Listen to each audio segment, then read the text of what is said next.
الناس حبك بيض الله قلبك بيض الله قلبك كن سموحا لخصمك تلقى خصمك أحبك بيض الله قلبك بيض الله قلبك واحتفل بالمودة إنما Assalamu alaikum wa rahmatullahi wa barakatuh. Ahlan wa sahlan wa marhaban bikum. Welcome to another edition of the Sulaiman Ravat show. Yes, it's the first edition of the program after the Mubarak and blessed month of Ramadan. Last week it was all ANC policy conference. Well, the good news or the bad news, depending on how you want to look at it, is that there's more to come. There's going to be a lot of politics in the next 6 months, and then you're going to have the bigger conference, the elective conference, come December. So yes, brace yourselves, South Africa, whether you like the ANC or not, you support them or not. They are the ruling party, and they are still in the pound seat to continue to be the ruling party in 2019, although for the first time they will be seriously challenged. So what happens in the ANC is of relevance to every South African citizen, whether we like it or not, whether we agree with the policies or not, or whether we support the party or not. So that's why last week we were not live. During the month of Ramadan, we had a different slot. We were coming to you from this brand new studio that you're looking at. Mashallah, it's on a different floor here at ITV's building in Sunning Hill. But for those viewers who normally view on Friday nights and were not watching during the month of Ramadan, we're no more on that old set. Remember the black set with the big black table? It's a totally different set, totally different intro, totally different nasheed. New beginnings, I suppose, with some degree of continuance. Anyway, it's always a pleasure to be interacting with the viewers of ITV throughout South Africa and Southern Africa and in various parts of the globe. I hope that you had a great Ramadan. I hope that you had a splendid Eid. May Allah Tabaraka wa Ta'ala accept, and may Allah Tabaraka wa Ta'ala keep us steadfast. In the latter part of the program, steadfastness is what we're going to be talking about. I want to share one hadith and a few verses of the Quran pertaining to steadfastness. I think this 12, 13 days after Ramadan, it's a very apt discussion. We need to ensure that that momentum is there before it totally fizzles out. Once the month of Shawwal lapses, then you're back into the old routine, and then whatever resolutions you made in Ramadan, you find it difficult to maintain and to sustain. There was a lot of positive feedback, alhamdulillah, to the theme that we ran during the month of Ramadan. It was on Jannah. The 4 Sundays in Ramadan that I was here, before I went to Canada, we spoke on Jannah, various aspects of Jannah, and there's been a lot of feedback from the viewers to say that please continue the discussion. I didn't get to complete it during the month of Ramadan. So we will do that, inshallah, also in the latter part of the program. I'll discuss a few aspects every week in one segment of the program or so. And yes, Canada was fantastic. I don't know if you have any relatives out there in Cambridge. I spent the last 10 days or the last 7 days there. I was also in Toronto for a while, the 2 or 3 days before I went to Cambridge. I've been to Canada before. I tell you what I enjoyed the most, to be honest. It's summer there, and the weather was pleasant, 25 degrees, 26 degrees, and the fruits were readily available because it's season there, right? So I can tell you, I tucked in not into the samosas, pies, or bhajias, which I had enough of when I was here in South Africa. I tucked into the watermelons and to the mangoes, and especially the Kesar mangoes that come in abundance from India there in Canada. Long fasts, you finish your sehri at about 3:30 in the morning, and you break iftar at about 9:15 in the evening. So you read Maghrib at 9:20, and you read Isha at 11:22, and you finish Taraweeh at about 12:15, and 3 hours later the sehri comes to an end. So you don't really sleep at night. It's a long fast, but surprisingly, Allah Tabaraka wa Ta'ala made it very, very easy. I honestly did not feel it in terms of hunger. Yes, a little bit in terms of thirst. At the time of Asr. Asr sets in at about 7 o'clock, and I had to give a talk every day between Asr and Maghrib, a lengthy talk. Then I used to feel it a little bit in terms of the thirst. But yeah, that's the month of Ramadan. Gone. Time waits for no one. May Allah Tabaraka wa Ta'ala accept, and may Allah Tabaraka wa Ta'ala forgive our deficiencies. Okay, first up in studio today, we have a very special guest. You may have heard before the ANC National Policy Conference started to dominate headlines, the story that was making headlines was the inquest into the death of the late Ahmed Timol, anti-apartheid activist, a very well-known name when it comes to the history of this country, especially when it comes to the history of the struggle against apartheid and the struggle for the liberation of the country. And many people have been watching with interest also. Besides interest, I mean, it's very painful to hear the details of what people went through and how they were tortured and how they were treated during the apartheid days. We should not live in the past, but we can't forget the past. We have to learn from the past. There are many things that the younger South Africans need to know about the past. It just cannot be that a particular school is named after somebody or the particular street is named about somebody and that's the relevance of that person in terms of what we know. We actually need to know what happened so it doesn't happen again and we can learn from the lessons of what happened. But anyway, the inquest is adjourned for a while. It will continue. And we have in studio today the brother of the late Ahmed Timol, and that is Muhammad Bhai Timol. He's been kind enough to join us in studio for a few minutes this evening on the program. And we're going to chat about the late Ahmed Timol and also a little bit about the inquest. Muhammad Bhai, Jazakumullah for your time. Assalamu alaikum wa rahmatullahi wa barakatuh and welcome. Wa alaikum assalam. You know, before we talk about the inquest and all of that, tell us a little bit about Ahmed Timol, the man, the brother that you remember. I think the age gap, 6-7 years? 7-8 year gap between us. My recollection of Ahmed, and he's gone now 45 years. He passed away 45 years ago. It's a long time.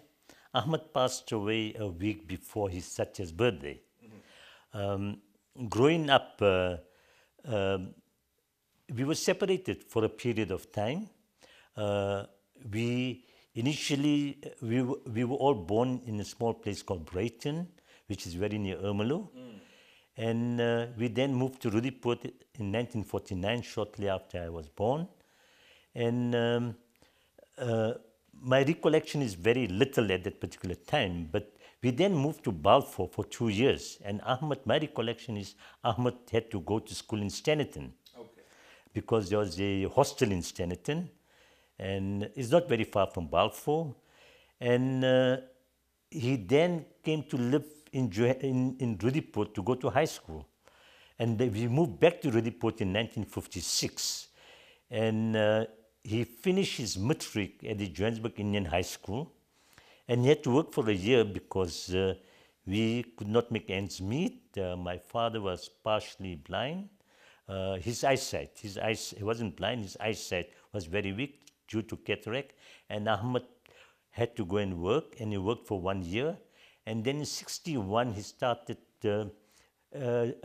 he went for a teaching course at the Teachers Training College in Fordsburg.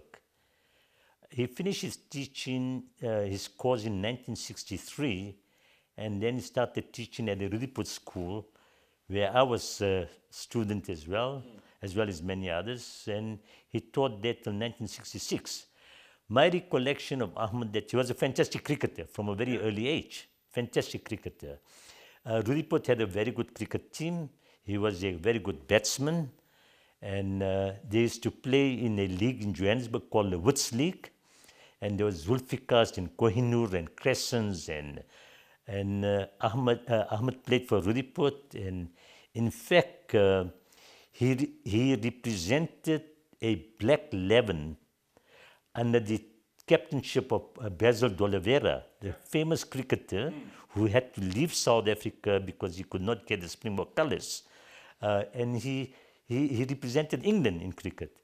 Basil D'Oliveira, a team of 11 was selected to play against a white South African team. But it was a English county cricketer called Peter Walker, who happened to come to South Africa to coach at schools. And he decided to form a white 11, and they played this Basil D'Oliveira's 11. And Ahmed was selected for that 11. And they actually won. Wow. They won. So it shows that if South Africa was a non-racial country, he could have made it, probably, for the South African national team.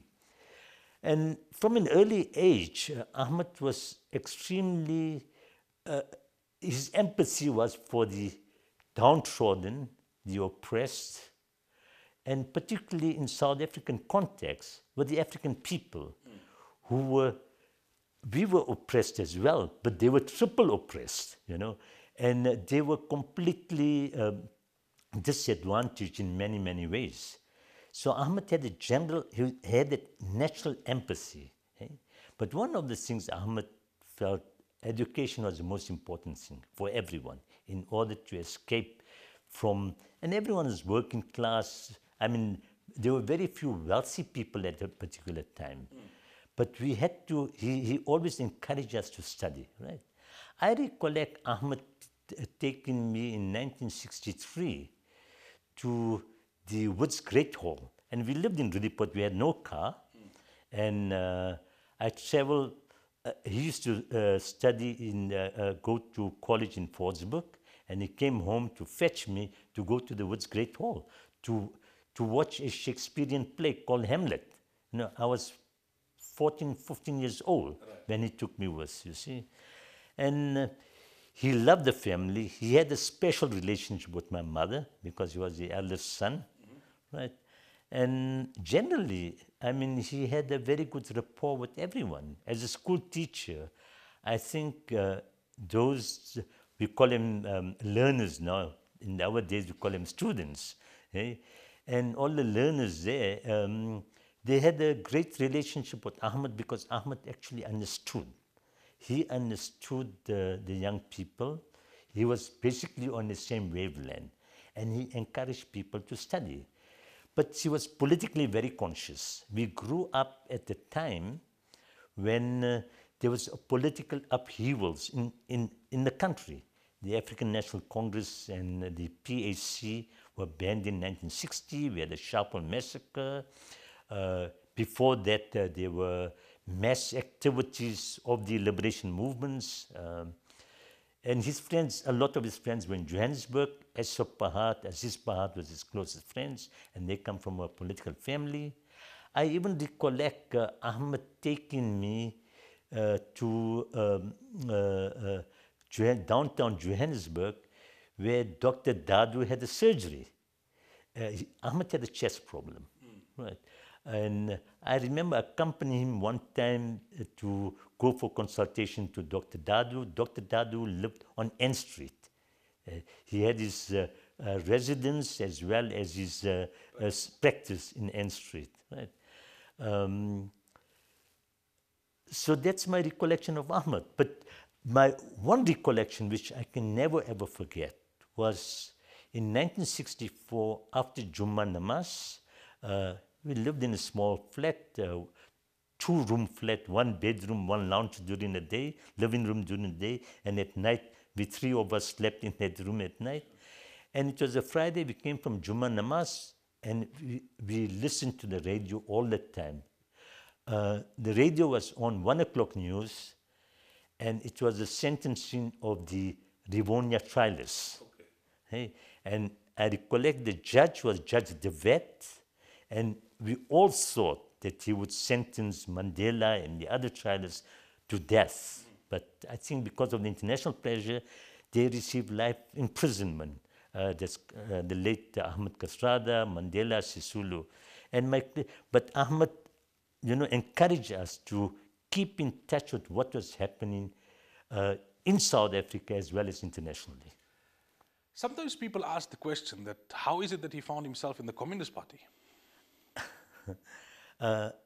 Ahmed was a humanist. He was a humanist. The Communist Party was, the ANC was founded in 1912. It was an African party. The Natal Union Congress was formed by Mahatma Gandhi in 1893-94, when Natal was a colony of the British. And the Indians who came as indentured laborers were given an option to go back to India after their 2-year work or 4-year work, but most of the people escaped poverty. They remained, and they were British subjects, and they actually had the vote. But in 1894, the Indian voting people were disenfranchised. And that's when Mahatma Gandhi formed the Natal Union Congress. So the Natal Union Congress was there. At a later point, the Transvaal Union Congress was formed as well. But we could not be members of the African National Congress. The colored people had their own Congress. But the only non-racial party in South Africa was the Communist Party of South Africa, which was formed in 1921. Right? Initially, it was a Labour Party.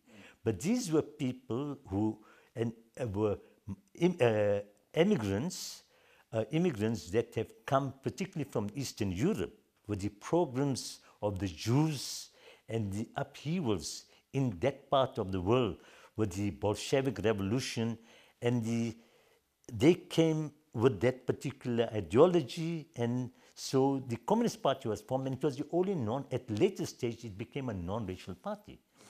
The question is why Ahmed, a lot of the things, if you really look into it, the struggle, the Communist parties were formed because it was a struggle of the working people against the capitalists, right? And if you look at historically, the working class were the most oppressed people. And in the South African situation, the working class were mainly African people as well. And they were double oppressed and triple oppressed, particularly the women, you see. So I think it was not just because he joined the Communist Party, he didn't believe in God or Islam or that sort, right? He joined the Communist Party because a lot of the things that the Communist Party espoused at that particular time, one could identify with, right? And Dr. Dadu himself was one of the leading members of the Communist Party. The Communist Party was banned in 1950, 10 years before the African National Congress and the Pan-African Congress was banned, 10 years before, right? Because they were seen as a threat to the industrialists in South Africa, and particularly to the white minority government in South Africa. That's why they were banned. Right? Do you have recollections of his Hajj journey? Yes, in 1966, and Ahmed was teaching for 3 years in Rudiput, and we come from my parents were very, very pious, very religious. My recollection of my father, he used to sit in etikaf when we were in Rudiput, and there were only 2 members of the community who sit in etikaf every year. A man by the name of, his surname was Ameji, we call him Darisap, and my father. They were the only 2 people that were sitting in etikaf at the Rudiput Mosque. Today we have a lot of people sitting in etikaf. But my father, my recollection is, we lived in Rudiput for 20 years, and I think the best part of 20 years is set for etikaf in Rudiput. Sure. Right? So Ahmed, growing up in the 60s, it was very oppressive. Your opportunities were very, very limited, right? And living in a very small community, which was very conservative, very religious community as well, the oppression, one could feel the oppression, and particularly against the African people. You know, the domestic workers in the Rudiput area, they were harassed daily. Through Rudiput, where we were living, there was a mine called Durban Deep Mine, just further up the road, past the main deep road. Mine workers used to pass through Lapis. That's where we grew up in, the Indian area in Rudiput. Eh? And these young policemen, I mean, they used to just come and harass the African people. And this, when it was so obvious, one had to have a conscience, you know, that you can't continue seeing this type of aggression of the authorities, right, of the white minority government, particularly against the African people. Right? We were also discriminated against, right? So Ahmed informed my parents he wanted to go for Hajj. He was 25 years old, and that time, you know, young people, it was mainly the older people that were. He had saved enough money, and he went for Hajj. But his intention was that after Hajj, he wanted to go and further his studies at the Al-Azhar University in Cairo. Okay. So while he was in Hajj, Maulvi Kachalia, who was also in exile, one of the old members of the Indian Congress, and Dr. Yusuf Dadu also went for Hajj in 1967. Hajj was in 67. Ahmed left December 26, 1966, but Hajj was in early 1967. Okay. Maulvi Kachalia and Dr. Dadu also went for Hajj. And somehow Ahmed met, you know, they went for Hajj to make contact with South African Hajjis. Okay. And Ahmed met them, and Dr. Dadu remembered Ahmed from small. Is his friend's son, Haji Yusuf Timol was my father's name, and everybody knew my father, Haji Yusuf Timol. Right? And Ahmed wanted to go and study to Cairo. He actually went to Cairo, and the 6-day war broke out. Okay. Right. And I think all his plans got changed, and he decided to go to London. And his 2 best friends were living in London. that Yusuf Pahad and Aziz Pahad. And they say he just pitched up one day at the flat in London, knocked at the door. He had his beard still from Hajj. His hair was still shaven, right? And within a short period of time, he got a teaching post there, and he was teaching immigrant children. And particularly at that time, immigrant children coming from India, Pakistan, East Pakistan, which later became Bangladesh. So that's how he landed up in UK. Our guest in studio this evening, Mohammed Bai Timol, the brother of the late Ahmed Timol, anti-apartheid activist. We are talking about Ahmed Timol because, as we know, the inquest into his death has started. When we come back from the break, we'll talk a little bit about his death and we'll talk about the inquest.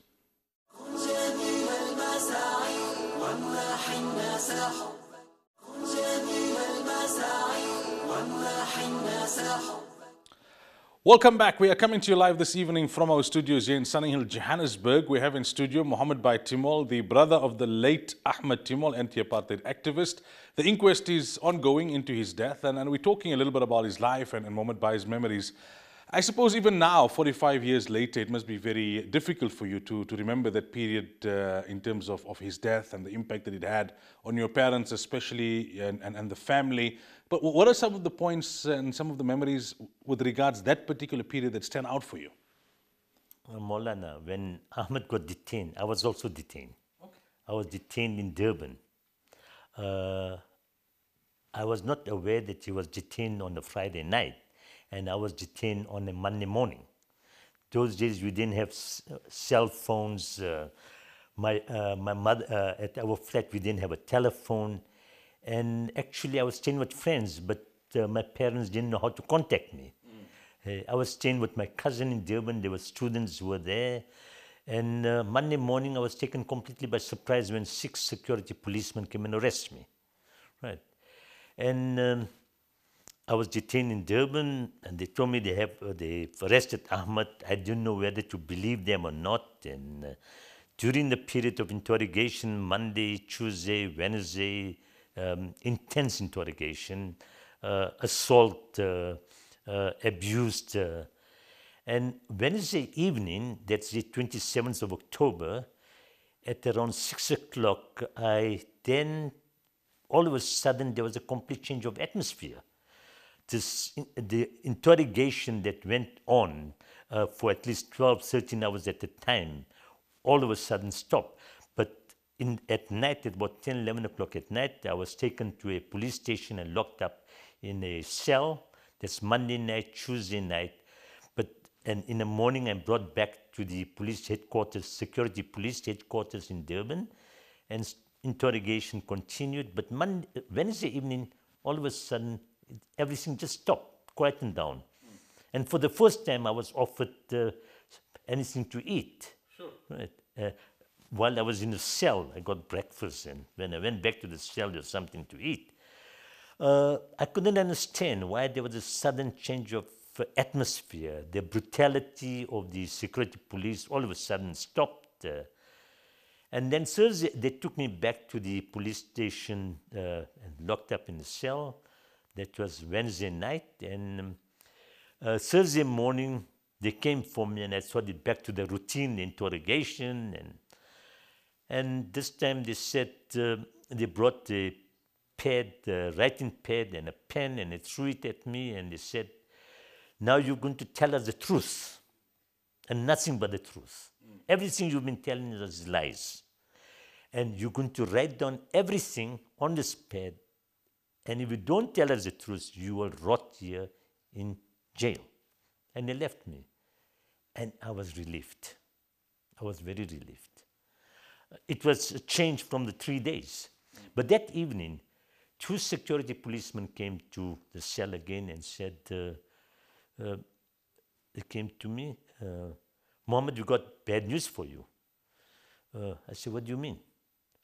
They told me, your brother is dead. I asked, how did it happen? They said, we don't know, we're waiting for news from Pretoria. I said, can I attend his funeral? That won't be possible. And they left. Now, do I believe them? Yes or no? Because I've read a lot of books about detention and interrogation and Mental torture, where is this part of the mental torture, right? But the following morning was a Friday.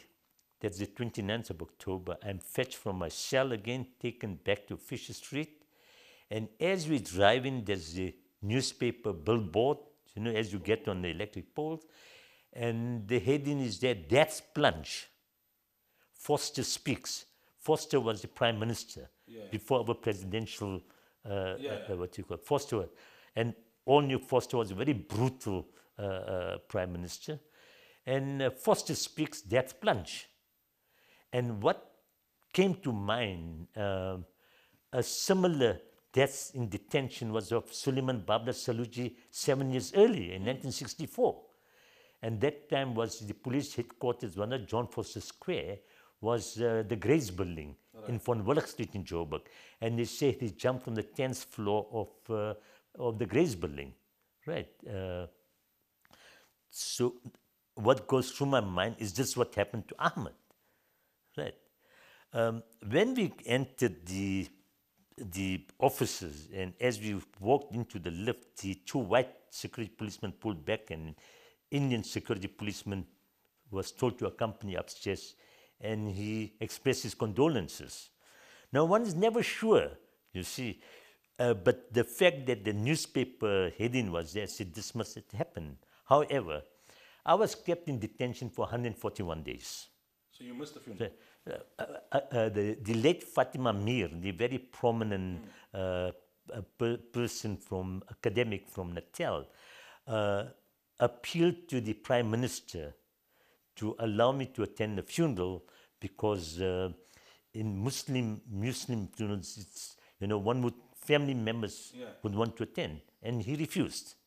Right. So I missed my brother's funeral, and I was then brought to John Foster Square. I was kept there, and after 141 days, which was mainly in solitary confinement, locked up in a cell for 23 and a half hours, allowed in the courtyard under supervision for 30 minutes exercise, to have a shower, and cut off from the world, completely cut off from the outside world. But one had to be mentally strong, right? And I was then released and taken home, and that's when I got to know what actually happened, my brother's arrest. And one of the first things my late mother said that, pray two rakat nafil namaz, thank Allah that you've arrived home safely, and for your brother, and go to the Qabristan to go and say your prayers to your brother. Right. Now, this inquest, how did it come to this point? Because many people are still, you know, pleasantly surprised that, you know, 45 years later, one would expect that people will say, okay, it's history, it's sad, it's tragic, but it happened and let it be. Why is this relevant? Why is it significant? What is the family seeking via this inquest? Ahmed was not the first person to be killed in detention. Right. My parents, the family, the community, all his learners, students, friends, nobody actually believed it, because already at that time Ahmed was the 22nd detainee to be killed, political detainee, to die in detention. Babla Saluji was one of them. The others were Africans, right? So publicly that we knew that Ahmed was killed in detention, right? But the official finding of the inquest magistrate was that he committed suicide because he was a communist, right? My mother, we knew we'll never get justice. My parents never ever accepted that he committed suicide. At the TRC in 1996, after the advent of democracy in South Africa, my mother was one, when the TRC's first sitting in Johannesburg. My father was late already. Actually, when my father passed away, I was in exile, so I couldn't attend my father's funeral as well. Right. That was 10 years after Ahmed passed away in 1981. So yet again, I got news of my father passing away. I was in exile. My mother went to the TRC, and her testimony at the TRC, she relived what happened 25 years earlier for the first time on a public platform. And she gave her testimony in Gujarati. Okay. And Desmond Tutu was in tears. The commissioners were in tears. And after testimony, Desmond Tutu asked Mrs. Timol, what can we do? What do you want? And she said, I want the truth. I want the truth, what happened to my son. Right? I want to know who was responsible for informing on my son that he got arrested. And then Desmond Tutu asked again, what else, Mrs. Timor? She said, I'd like to have a school renamed after him because he was an educator. He was a teacher. He loved his profession. And mashallah, God, President Mandela renamed the school after him in Zambia. Right. Now, 45 years has gone by. My nephew, Imtiaz Ahmed, Kaji, he grew up listening. He was 5 years old when Ahmed passed away. Growing up, I went into exile, and he kept on asking, Ma, what happened to Uncle Ahmed? Ma, where's Uncle Muhammad? Right? And my mother then explained, she lived through all those years. She could speak to Imtiaz, right? To relatives, right? And Imtiaz asked her, probed her over the years. And Imtiaz was instrumental to convince her to go to the TRC. After the TRC, Imtiaz felt he's got to know more about his uncle. And it took him 5 years to write a book called Timor: A Quest for Justice. And after 1994, and I worked for government. I was in exile with the ANC. I went for military training. I returned after the unbanning of the ANC. I started working for government. And at the back of my mind was that we have now democracy. The injustices that was done, particularly to political detainees in detention. When imagine yourself being in a cage and with a lion. You have no escape. And this is what happens when you're in political detention. You have no escape, right? That we must have justice. We've got to find a way to reverse those inquest findings. Imtiaz Ahmed was not the first person to die in detention. Many others died. In the case of Imam Harun, he was brutally killed. But they said he slipped on a bar of soap and he died. You see? Many of those involved, right, have passed on. I understand a few of the police officers are still alive. Is it possible still to get the whole truth? What we want, we may never get the truth, but from the testimony of Dr. Dilshad Jagdam and Salim Essop the last week, the inquest started on Eid Day, right? From that testimony, one gets an indication of the torture, what they were meted out to and what Ahmed was meted out to as well, right? So we'll never know who was responsible for killing Ahmed, but we're not interested in that. All what we want is a reversal of the official inquest finding of the then magistrate who was completely biased. There was a travesty of justice, and all we want an acknowledgement that Ahmed was killed in detention while he was in police custody. We're not after vengeance or revenge. And even those, if any of the security policemen are still alive, they're probably 70, 80 years old already, you know. But the story that was given at that particular time was a cover-up, complete cover-up. And one of the policemen that has been subpoenaed now, and he must come in, and who says that he was the last person to be with Ahmed when Ahmed jumped, right? He's going to have a bit of a difficult time because I think he was just used as a fall guy, right? That he came from Pretoria to give a check to the interrogators, you see. I think, you know, a lot of people are really complimentary about the fact that this effort has been made by the family and that, you know, the authorities have accepted and this inquest is taking place. It's still ongoing. I suppose the details will come to the fore, and perhaps we'll have to continue the discussion at another stage as the inquest comes to a conclusion. But nonetheless, for your time this evening, Jazakumullah, and it was quite enlightening. May Allah Tabaraka wa Ta'ala reward you for giving us your time this evening. Mohon Bhai, Jazakumullah, we really appreciate it. Well, that was Mohammed Timol, the brother of the late anti-apartheid activist Ahmed Timol. We dedicated a portion of the program to talking a little bit about the life of Ahmed Timol and the ongoing inquest because of the inquest taking place, and this has now come to the fore once again. When we come back from the break, we continue the discussion on istiqamah.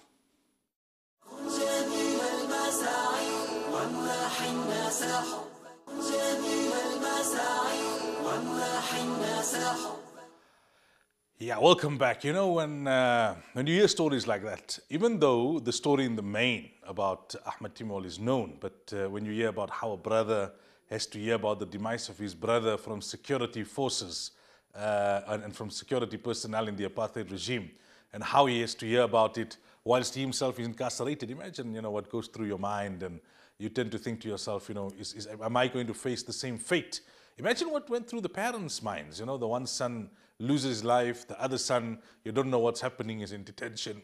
Are they going to take his life as well? Is his fate going to end up the same way? Only Allah Tabaraka wa Ta'ala knows what they went through. And that's why I'm saying it's important. It's really important that we know the history and we understand what people went through. And I can understand why they want to officially overturn the version of events that it wasn't a suicide.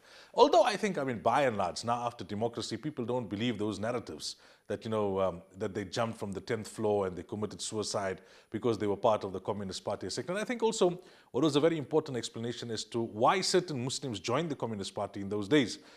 Now you may have people asking, well, you know, I don't understand, because the Communist Party, as understood by many in very simplistic terms, communism is kind of anti-religion, right? They're atheistic in their religious ideology, if I can put it that way.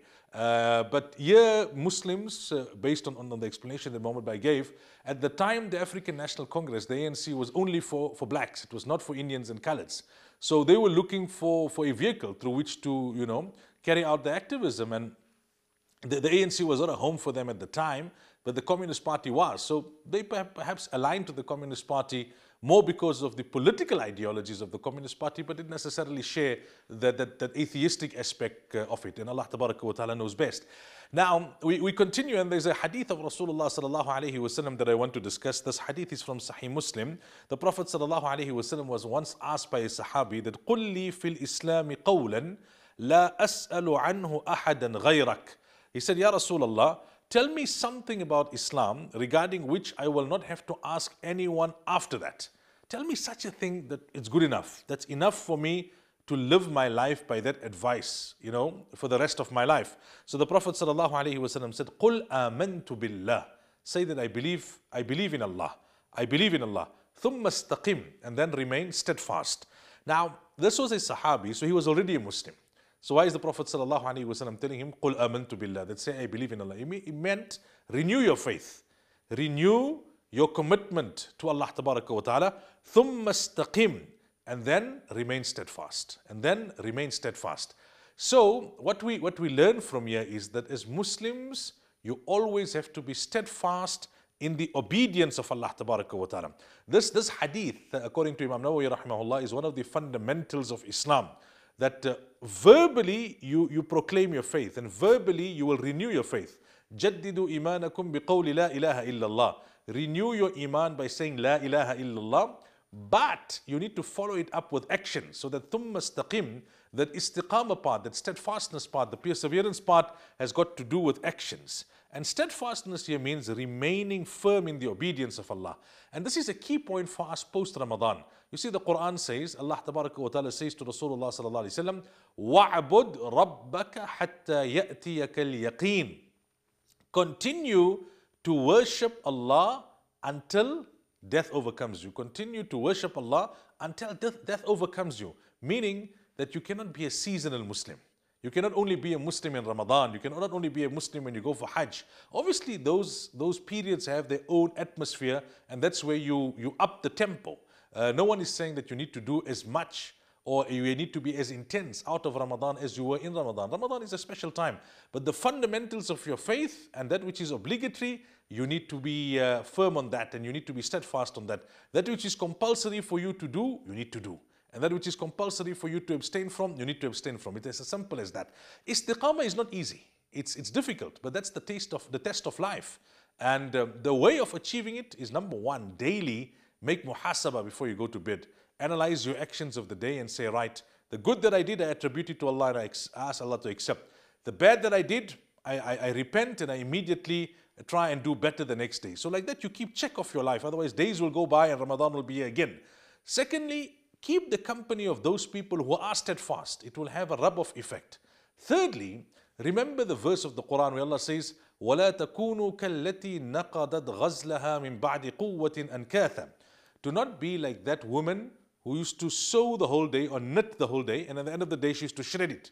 Whatever she knitted, because she was mentally ill, it was in specific reference to a woman in the time of Rasulullah sallallahu alaihi wasallam, she would knit the whole day and then shred it. So this is an indication that do not do good deeds like we did in Ramadan, and then after Ramadan carry on like a bird out of the cage and start doing so many wrong things, going back to all your wrong habits, that you obliterate the spirituality and the blessings of the good that you did in Ramadan. And to conclude this point, what is then the benefit of remaining steadfast? Allah Tabaraka wa Ta'ala says, إِنَّ الَّذِينَ قَالُوا رَبُّنَا اللَّهِ, those who proclaim the faith, ثُمَّ اسْتَقَامُوا, and then they remain steadfast. تَتَنَزَّلُ عَلَيْهِمُ الْمَلَائِكَةِ, at the time of death, the angels will descend and will tell them, أَلَّا تَخَافُوا وَلَا تَحْزَنُوا, don't fear, don't grieve. وَأَبْشِرُوا بِالْجَنَّةِ الَّتِي كُنْتُمْ تُوعَدُونَ, receive the glad tidings of Jannah, which has been promised to you. نَحْنُ أَوْلِيَاؤُكُمْ فِي الْحَيَاةِ الدُّنْيَا وَفِي الْآخِرَةِ, we were your friends in the world, and now we will be your friends in the year after. And your abode is Jannah. وَلَكُمْ فِيهَا مَا تَشْتَهِي أَنفُسُكُمْ وَلَكُمْ فِيهَا مَا تَدَّعُونَ, there you'll get whatever your heart has desired and whatever you ask for. نُزُلًا مِنْ غَفُورٍ رَحِيمٍ, you will be the guest. This will be the hospitality of Allah Tabaraka wa Ta'ala. So steadfastness is the key word, the buzzword for us after the month of Ramadan. 12, 13 days have lapsed. Let's take stock quickly, whilst there's still some momentum left after Ramadan, and try and pull back and try and adjust. We may have been slipping a bit, we may have been going back into the old habits. Pull it back now. The longer you leave it, the more difficult it will be. We go for a break. When we come back in our last segment, we'll continue the discussion from Ramadan on Jannah.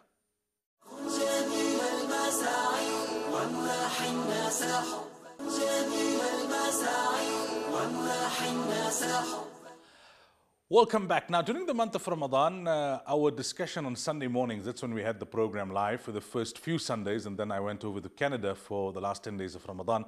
We were discussing Jannah, and we spoke a lot about the different names of Jannah, how to secure entry into Jannah, the last person that will enter Jannah, the palaces of Jannah, the food of Jannah. I can remember some of the points with regards to the food, that even those foods that have the same name as the foods of this world, the taste will be totally different. So if you say chicken, for example, the chicken there will be totally different to the chicken here. Also, the chicken there, every time you eat it, the taste will be different. Your wife can be the best cook. She may have 4 or 5 recipes for one dish, and that's that. She can't make more than 5 or 6 different recipes. But in Jannah, every time it will be a different flavor, a different recipe. Also, we spoke about the fruits of Jannah, and we said that لا مقطوعة ولا ممنوعة, it will never be out of season. I was explaining in my introduction earlier on, for those who missed it, that when I went to Canada, I wasn't worried about the samosas, pies and bhajias, because there it's fruit season and they were having watermelons and there was mangoes. I was indulging in that, because at the moment we don't get that South Africa fresh, right?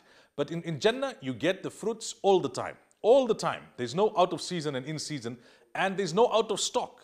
It's available all the time. So we spoke about some of those things in the month of Ramadan, and I want to continue the discussion out of Ramadan. I want to talk today about verses from Surah Al-Dahr, talking about the drink of Jannah. What will you drink in Jannah? إِنَّ الْأَبْرَارَ يَشْرَبُونَ مِنْ كَأْسٍ كَانَ مِزَاجُهَا كَافُورًا. Verily the abrar, the pious, those who fear Allah, they shall drink a cup of wine which is mixed with water from a spring in paradise called kafur. So there is a spring in paradise, the wine will be mixed with kafur. Kafur, they say, is a cold drink and it has a pleasant smell. عَيْنَ يَشْرَبُ بِهَا عِبَادُ اللَّهِ يُفَجِّرُونَهَا تَفْجِيرًا. A spring wherefrom the slaves of Allah will drink, causing it to gush forth abundantly. You know, in this world, the farmers, they can direct springs in the direction that they want it to go, so it can water the crops. In Jannah, you'll be able to direct the spring exactly to come to the point where you are. So the water comes to you. So the one drink is that which is mixed with kafur. The other drink, Allah Tabaraka wa Ta'ala says, وَيُسْقَوْنَ فِيهَا كَأْسًا كَانَ مِزَاجُهَا زَنْجَبِيلًا. And they will be given a drink wherein a drink of wine, and the wine in Jannah is not intoxicating, mixed with zanjabil. Zanjabil is ginger. The Arabs used to like drinks to be mixed with zanjabil, because zanjabil is hot and it also gives a pleasant smell. And then Allah says, عَيْنًا فِيهَا تُسَمَّى سَلْسَبِيلًا. There is a spring therein which is called salsabil. Salsabil means a pleasant drink. So 3 words, kafur, zanjabil and salsabil. The kafur is the one type of drink. It's cold, but it has a pleasant smell. And zanjabil, it's hot, but it has a pleasant smell. And the one river, if you want to call it that, or the one spring is called Salsabil. And you can direct it to wherever you want it to go. Subhanallah, imagine the drinks of Jannah. This is just one point for this week. We'll continue next week, inshallah, in one of the segments of the program to talk about what's on offer in Jannah as a motivation for us to work towards achieving that goal of Jannah, because it brings us closest to Allah. That's it for this week. Until next week, inshallah. Assalamu alaikum wa rahmatullahi wa barakatuh. جميل المساعي وامنح الناس حبك بيض الله قلبك بيض الله قلبك